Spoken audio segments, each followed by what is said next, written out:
Xudo xohlasa mana degustatsiya qilishni boshladik mana. Har xil narsalar bor ekan, ko'zimizga yaxshi ko'ringan narsalar ekan, olaverdik. Siynaga olib yeyapmiz. Hozir mana endi mazasini ko'ramiz.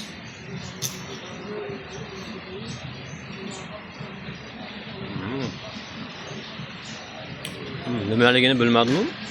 Yaxshi narsa ekan.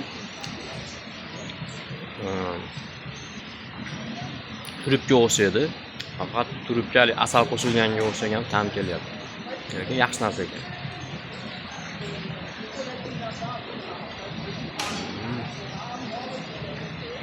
Af, menga yoq.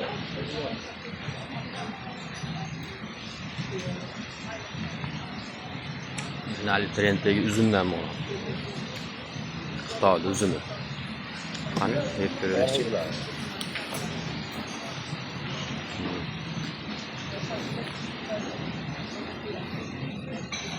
Tuzi yo'q, o'rtacha, mazasi zo'rmasa ham. Mazasi zo'rmasa ham.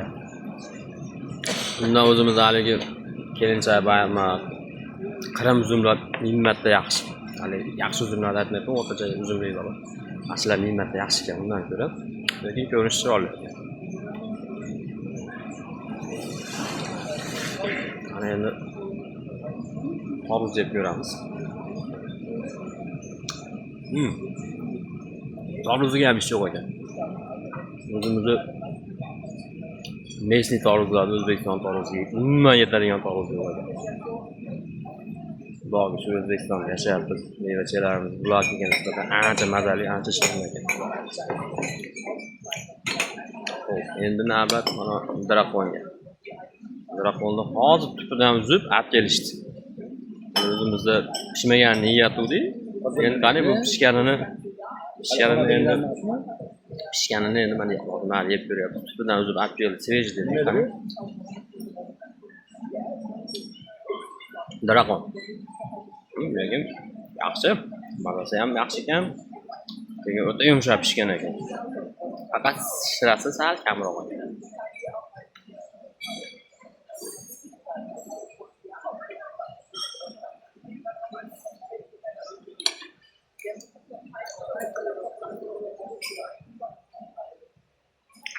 Ular ichida eng yoqqani menga shu turib bo'ldi. O'zbekcha nomini bilmayman nimaligini. Turib deb yoradi, turib shirin. Mana menga yoqdi, yaxshi ekan.